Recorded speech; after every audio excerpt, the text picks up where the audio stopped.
Pulitzer Prize-winning journalist, my friend Ronan Farrow, investigative reporter and contributing writer for The New Yorker. Mr. Farrow's recently published piece on this subject for The New Yorker is called Elon Musk's Shadow Rule. Ronan, thank you very much for making time to be here tonight. I really appreciate it. Thanks for having me, Rachel. First, let me just ask you if I have characterized your reporting correctly. I know that both you and Mr. Isaacson and reporter for The Economist and some other people have gotten to different pieces of this. So what I see is sort of this same story. Did I characterize your reporting accurately? And did you see it sort of the way I presented it?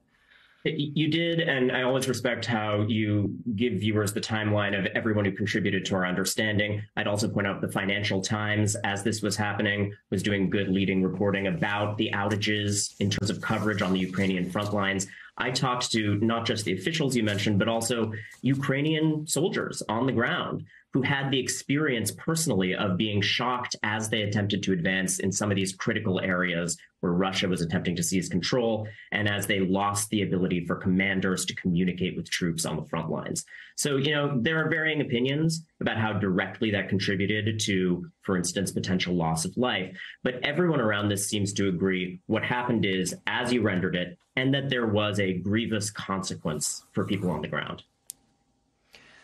I want to talk specifically about Mr. Musk's communications with the Russian government. As you point out in The New Yorker, and you're right, there's nothing illegal about an American private citizen talking to a foreign government. That said, it's not exactly legal for American private citizens to conduct their own foreign policy contrary to the interests of stated U.S. foreign policy.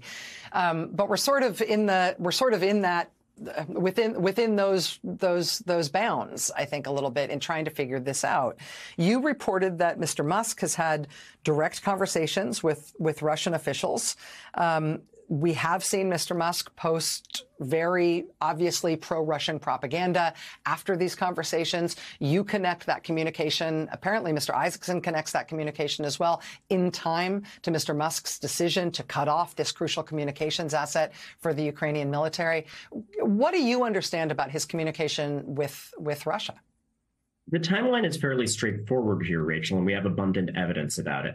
Elon Musk very often likes to identify problems in the world and swoop in and try to solve them. There's a lot of upside to that. And NASA's reliance on him is also an antidote to a situation where we literally had no way to launch American astronauts into space unless the Russians launched for us. So there are positives to this. However, what we saw in the Ukraine case was Elon Musk swooped in. He was tweeting with Ukrainian officials. He was saying Starlink is on the way. Then over the ensuing months, I think he clocked the price tag of this. So there was a pragmatic concern, and there appears to have been an ideological shift where at conferences and in other settings, and as you say, even eventually on Twitter, he started, for instance, putting out public peace plans that accorded exactly with what the Russians wanted. New referendums that might redraw the lines in favor of Russia. He started tweeting out information that the Russians often point to, namely that there are areas around Ukraine's borders in which the local population, they like to say, would prefer Russian rule. That's something that Elon Musk parroted.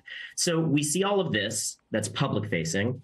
Then we have the fact from multiple people now that he was in many conversations, it appears, with Russian officials, and at least one with Vladimir Putin himself. Later, as you pointed out, he denied that, but that does seem to be the case. And you cited a paragraph where there are unnamed officials saying that. I would point out there's also on the record people saying that. Colin Kahl, a senior defense official who's very respected, is on the record in this piece talking about the conversation you mentioned in which Elon Musk was watching that map and said, "I talked to Vladimir Putin," not in another time, as he's later claimed, not about an unrelated thing, very clearly implying about this in this time frame. Well, the other thing that's so unnerving about that section of your reporting is just the idea of what Mr. Musk describes. On the phone, Musk said he was looking at his laptop and could see, quote, the entire war unfolding through a map of Starlink activity. So if you've got anybody in the world, I don't care what nationality you are, but if you've got somebody who is saying that he's having direct conversations with Vladimir Putin, who is saying, according to lots of good reporting, that he is talking to the Russian government regularly and senior officials in the Russian government, and he simultaneously has access to information that shows, in his words, the entire war unfolding, in terms of what the Ukrainian government is doing, what Ukrainian units are doing all over that active war zone, that's a very, very dangerous potential conduit of information just in terms of the conduct of the war. I mean, that's the biggest intelligence risk you could possibly imagine in terms of whether or not Ukraine's ever going to be able to win this thing. Needless to say, Rachel, this is of grave concern to Ukrainians, to American defense officials watching this conflict and trying to advance American interests in the region. You mentioned that regardless of the legal lines, it is a unique phenomenon and potentially a problem when a private individual is brokering foreign policy like this. Elon Musk does have many of the powers of a state now. He goes on diplomatic missions. He poses for the kind of awkward smiling handshake photos with foreign officials, including Chinese officials that we usually associate with elected officials. And we have American officials treating him like an elected official because his power is unavoidable in these areas. And Elon Musk is also a good lens through which to view the perils of that, because there's a lot of good he does. There's a lot of ways in which he's smart, but we also see erratic behavior. We also see how, as you mentioned, in the kind of radicalism he's displayed on Twitter, he does have a tendency to absorb and carry water for new views that he didn't espouse previously very rapidly.